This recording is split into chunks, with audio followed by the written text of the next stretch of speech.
ঋণের টাকা শোধ করতে না পেরে আত্মঘাতী এক ব্যবসায়ী, মৃত্যুর আগে মোবাইলে মানসিক চাপের কথা স্বীকার।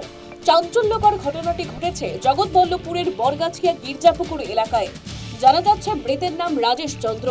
মৃত্যুর আগে এই যুবক একটি ভিডিও রেকর্ড করে, সেখানে তিনি তার নানান অভিযোগের কথা তুলে ধরে।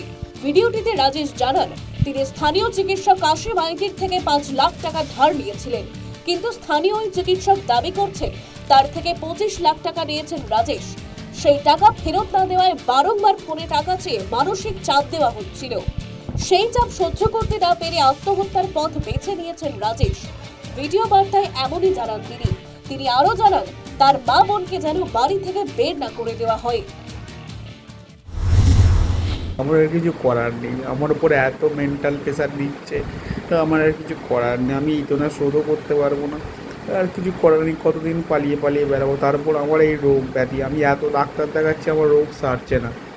আমি বাধ্য হয়ে এই দুনিয়া ছেড়ে চলে যাচ্ছি। আমি তোমাকে হাত জোর করে রিকোয়েস্ট করছি, আমার মা বোনকে যেন বাইরে বার করে দিও না।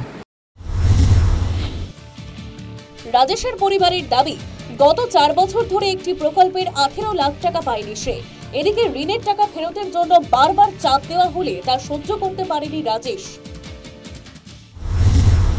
ডাক্তারবাবু বলছে 25 লাখ টাকা, আমার ছেলে বলছে 5 লাখ টাকা নিয়েছে, এই কথাই আমায় বলেছে। ডাক্তারবাবু মেন্টালিটি টর্চার ওকে ফোন করতে হুমকি দিত, কবে টাকা দিবি তেরে মেরে। এই ঘটনার পরই বৃহস্পতিবার চিকিৎসক কাশী মাইতির বাড়িতে চড়াও হয় এলাকাবাসী। চিকিৎসক দাবি করছেন, রাজেশ স্ট্যাম্প পেপারে সই করে তার থেকে 25 লাখ টাকা নিয়েছেন। তিনি পাওনা টাকা ফেরত চেয়েছেন, চাপ দেননি।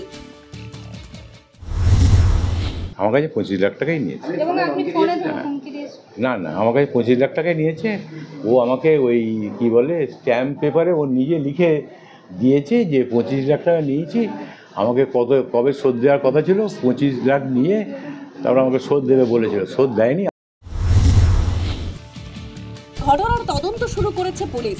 ময়না তদন্তের পর দেহ পরিবারের হাতে তুলে দেওয়া হয়। News time.